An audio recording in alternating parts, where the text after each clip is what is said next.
ဟုတ်မင်္ဂလာပါဒီနေ့ကွန်ပျူတာ training center လေးကိုကြိုဆိုလိုက်ပါတယ်တို့ဒီနေ့မှောက်ဝင်တဲ့သင်ခန်းစာလေးကတော့ကျွန်တော်အခြေခံလေးတွေကျွန်တော်ပြောနေနေပဲပေါ့နော်ကျွန်တော်ဒီ Microsoft Office နဲ့ပတ်သက်တဲ့ Excel နဲ့ပတ်သက်ပြီးကျွန်တော်ဒီနေ့ share လုပ်နေတယ်ပေါ့နော်အဲ့တော့ဒါလေးကိုကျွန်တော်ဆက်ပြီးတော့ကြည့်လိုက်ပါကြည့်လိုက်လို့ရှိရင် Excel ကို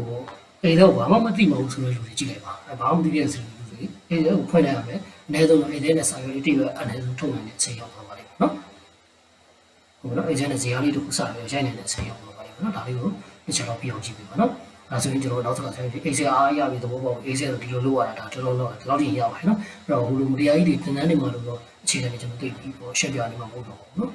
အများဆုံးလည်းလွယ်ကူဆုံးလေးနေတဲ့ဟိုဒီခေတ်မှာတုံးတယ်ဆိုတုံးတယ်နိုင်ပါဘူးနော်အများကူလေးပဲ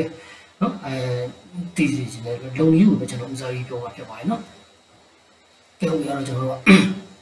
Excel ပေါ့နော် Excel ခေါင်းလာမှကျွန်တော်ဖွင့်လိုက်မယ်နော် open လေးပါဖွင့်နေကျွန်တော်ဖွင့်လိုက်ကျွန်တော်တို့ Microsoft Excel ပွင့်ပါပြီအဲ့တော့ရုံးနဲ့ကြောက်ပါလို့ဆိုစီးရအဲ့မှာဒီမှာဇီယာတွေဟုတ်တယ်ဇီယာငါတို့စာရဲရမှာမသိဘူးဘာမှဇီယာတွေမရှုပ်ဘူးနော်အဲ့ထဲမှာကျွန်တော်သိဖို့ဒီကျွန်တော်နှစ်ခုပဲရှိပါနော်အဲ့တော့ Excel workbook လို့ခေါ်ပါတယ်တရားကြီးကိုနော်အဲ့တော့ Excel workbook ကိုကျွန်တော်တို့ကခေါ်ရမယ်ဆိုရင်ကျွန်တော်တို့ကဒီမှာ new တောင်းလိုက်မယ်နော် new တောင်းလို့ရှိရင်ဒီမှာ blank workbook နော်အဲ့တော့ကိုလုံးလုံးမဆောင်တော့ဘူးပါဗျာဟုတ်ပြီနော် Excel workbook ကြီးကျွန်တော်က blank workbook ကြီးကျွန်တော်ဖွင့်လိုက်ဆိုကျွန်တော်မကြားနိုင် frame blank ရောက်သွားနော် Excel မှာဒီကတိထားမှာဒီပုံမှာရှိတဲ့ ribbon လို့ခေါ်တယ်ဒီဘောဟာကြီး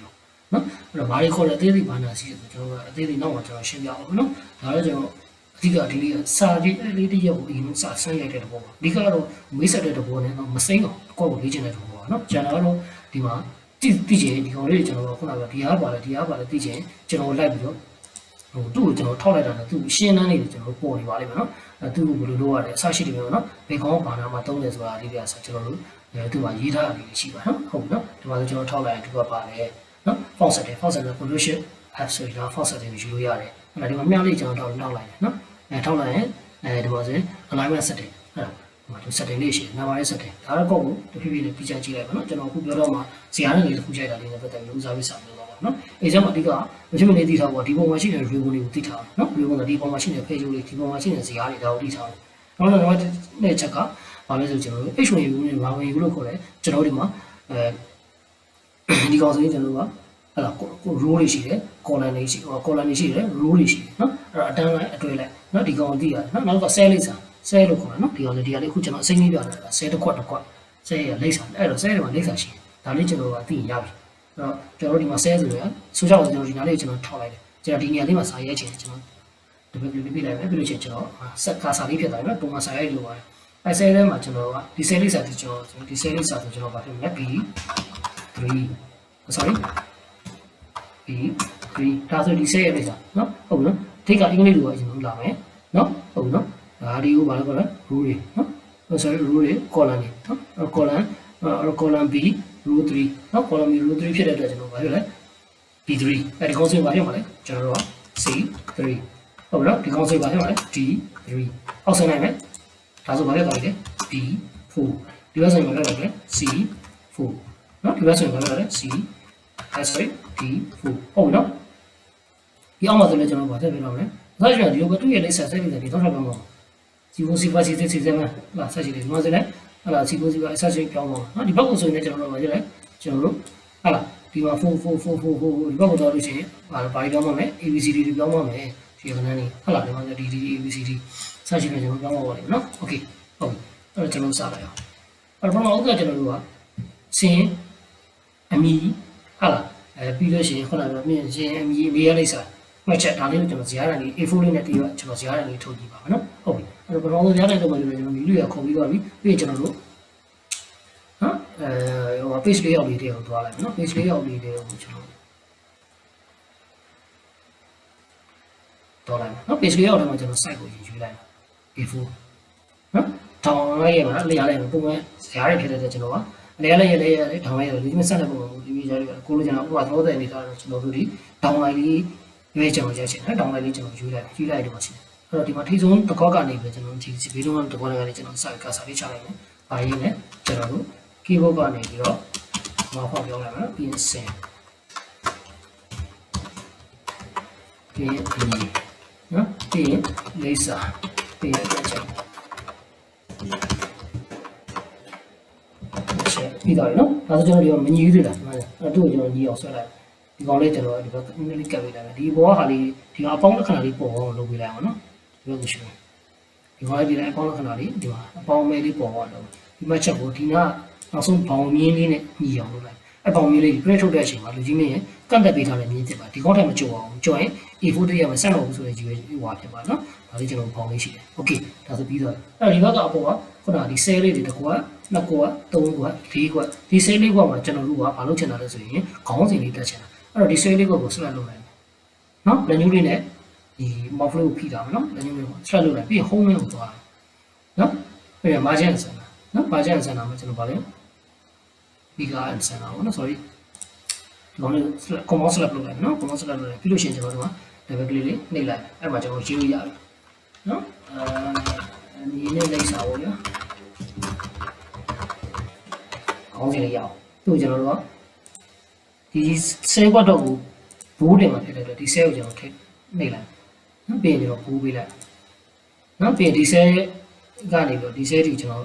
လုပ်ချင်တာဖြစ်တဲ့အတွက်ဒီ cell rule တစ်ခုလုံးပေါ့နော်ဘာလို့ပါလဲအလဲကိုပို့လိုက်ပြီးကျွန်တော်ဘိုးတင်လိုက်အဲဒါဆိုကျွန်တော်ကပြီးသွားပြီနော်ဘာလို့လဲသူ့ကျွန်တော်ဘောင်လေးခတ်ချင်ဒီပုံမပါဘူးဒီအောက်ခါလေးပဲပေါင်းနေတယ်အခုလိုချင်တဲ့ဘောင်ခတ်ချင်တဲ့နေအောင်ကျွန်တော်က select လေးတွေကျွန်တော်လုပ်လိုက်နော် select ဖုံးလိုက်ဆက်ဖို့ဒီ15ဒီ16ခွက်လေးကျွန်တော်တို့လုပ်ရင်းနဲ့ပြလွှတ်လိုက်ပြီးဒီမှာရှိနေတဲ့ font setting တွေကဒီမှာလက်ရှိ4000ခွက်ဖြူလေးပေါ့နော်အဲ့ကောင်များလေးကိုကျွန်တော်ဆွဲချလိုက်ပြီးရင်ဒီအောက်မှာ all border ဆိုရရှိပါနော် all border လေးကျွန်တော်နှိပ်လိုက်ဒါဆိုကျွန်တော်ဇာတ်ခွက်တစ်ခွက်ရောက်သွားနော် okay ဒီမှာကျွန်တော်တစ်ဒီဘောဘောနော်ဟုတ်ပြီနော်နောက်တစ်ခုဟိုဘက်ကိုသွားခြင်း tab နားလေးနဲ့သွားလိုက်နော်ဒီလေးဆက်ချင်အောက်ကိုဆင်းရင်နားလေးနဲ့သွားနေဒီမှာအနာခောက်ကြလို့မရအောင်နော်တခုရှိတာကီလိုပါအိတ်ဆန်းပါနော်အဲ့တော့အောက်ပါ arrow key နဲ့ပဲကျွန်တော်သွားအောင်နော်မောကျော်ဒ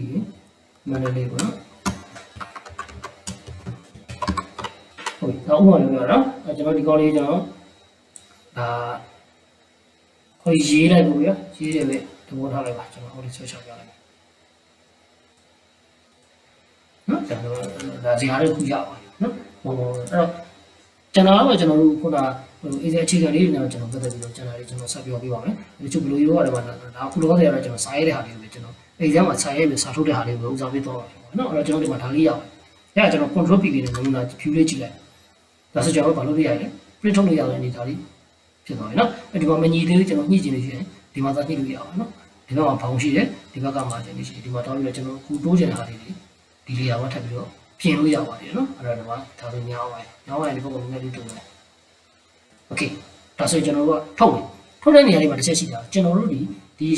ီနော်ဒီခက်တယ်နော်ဒီမှာကျွန်တော်က sheet 1ဒီ sheet တစ်ခုထဲမှာအလုပ်လုပ်တယ် office sheet 1နောက်တော့အပေါင်းလေးလုပ်လိုက်မယ်နောက်တစ်ခုကျတော့ဒါ sheet 2ဖြစ်သွားပြီနော် sheet 1 sheet 2နော် sheet 1နဲ့မှာကျွန်တော်ကရိုက်ထားဖြစ်တဲ့ဒီလုပ်နေရတယ် sheet 1နဲ့မှာကျွန်တော်လုပ်တယ်အဲ့တော့ sheet 1မှာကို print ထုတ်တဲ့အချိန်မှာကိုထုတ်ကျင်တဲ့ slide ထဲမှာကိုကရှိနေဖွင့်ထားဖို့ဆိုတယ်နော်အဲ့ဒါကိုမှကျွန်တော်တော့ပြီးတော့ control ပြီးလိုက်မယ်ဒါဆိုရင်ကျွန်တော် sheet 1နဲ့ကျွန်တော်ထုတ်မယ်ဒီ slide ကိုထုတ်မှာလေ sheet 1နဲ့မှာကျွန်တော်တို့က color ဒီမှာတစ်ဆမ်းနံပါတ်1ဖြစ်တဲ့တစ်ကိုပဲကျွန်တော်ထုတ်မှာနော်တစ်ကနေဘယ်ထိလဲထုတ်မှာလဲဒီမှာတူကကျတော့တစ်ခုလေးရိုက်လို့မရဘူးနော်ဘယ်ထိထုတ်မှာတစ်ကနေဘာတစ်ခုပဲထုတ်ပြီဟုတ်နော်ဒါကျွန်တော်ဘာတစ်ခုပဲတင်းနဲ့သုံးလို့ရှိရင်တင်းနဲ့သုံးလို့သွားနေပါအဲ့တော့ကျွန်တော်ကဒီမှာဒီမြင်နေတဲ့ဘာတစ်ခုလေးထုတ်ချင်တယ်ဖြစ်တယ်တော့ဘာတစ်ခုလေးပေးလိုက်မယ် info ပြီးသွားပြီဒါဆိုကျွန်တော် print ပေးလိုက်ရင်ကျွန်တော်ထုတ်လို့ရပါတယ်နော်မခက်ခဲပါဘူးနော်အဲ့ကျွန်တော် formula တွေ function တွေဆိုတာလည်းကျွန်တော်ဒီမှာခုနကဒီပေါ်ဆောင်မှာမသိဘူးအဓိကသိထားဖို့ exam မှာ formula တွေ function တွေထပ်ဖို့ကျွန်တော်သိထားဖို့ excel လိပ်စာပေါ့နော် excel လိပ်စာတင်ဒါဆိုရင်ကျွန်တော် A4 ဒါဆိုရင် B4 ဒါကိုသိရမှာနော် formula ဆိုတာကျွန်တော်ပြောနေတဲ့ formula ပါဆိုဒီမှာလာပေါ်မှာဖြစ်ပါတယ်နော်ဝေဝင်ရအောင် formula ပါပေါ်ပါတယ်အတခုချင်းကြီးအောင်တော့ဒီချင်းတို့အသေးသေးတကန်းစာလေးရလို့ရှိရင်တော့ကြည့်ကြည့်လိုက်ပါနော်ဒီမှာတော့ကျွန်တော်မပြောတော့ပါဒါအဓိကတော့ကျွန်တော်အရေးပေါ် excel နဲ့ကျွန်တော် print ထုတ်ခြင်းတဲ့လူတွေတော့ကိုကျွန်တော်လာပြီး share လုပ်လို့ဖြစ်ပါတယ်နောက်တစ်ခုကကျွန်တော် excel ကိုမကြောက်ဘူးနော် excel ဘယ်လိုသုံးရလဲဆိုတာလေအချမ်းချင်းသိအောင်မိတ်ဆက်ပြီးတော့ပြောပြတဲ့သဘောပဲဖြစ်ပါတယ်နော်ဒါလေးအခြေခံတော့သိရင်ဒီအခြေခံတော့သိရင်ကိုကျွန်တော်တို့ကဒါ excel တစ်ခုစပြီးတော့သုံးလို့ရအောင်ပေါ့နော်ကျန်တာကတော့ကိုလေးလာတဲ့လေးလာမှုပေါ်မူတည်ပါတယ်ကျွန်တော်သင်ခန်းစာလေးကြည့်ပြီး live လေးချင်းကြည့်ပါအေဂျင့်တဲ့ဘူအောင်လုပ်ပြီးတော့ excel ကိုနောက်ပိုင်းကျရင်ပို့ပြီးတော့ချွတ်ချင်လာမှာဖြစ်ပါတယ်နော်အဲဘယ်သူမှတော့ဟိုမမိုးရင်းကြီးတာကြီးကိုတက်ပါတယ်လို့ပြောလို့ရအောင်နော်တချို့ကြောင့်လည်းဒီဝေးချက်မှာအခြေခံလေးတော့မတင်ကြတော့ဘူးဆိုတဲ့လူတွေတော့ကိုတရားလေးကအသုံးတယ်ပဲလို့ထင်ပါနော်ဒါဆိုကျွန်တော်စာတစ်စောင်းအလွယ်တကူ excel နဲ့ရိုက်လို့ရပါနော်ပေါင်းလို့မြောက်စားရလို့လာပါညာကြလို့ချင်းကျွန်တော်နောက်ပြန်လာတယ်ခုကြောင်းကကျွန်တော်စပြီးတော့ ဒီဟာလေးကိုပဲအပေါင်းဆုံးမြတ်ဆောင်လို့လုပ်မလဲဆိုတာလေးကိုစက်ပြီးတင်ပြပါ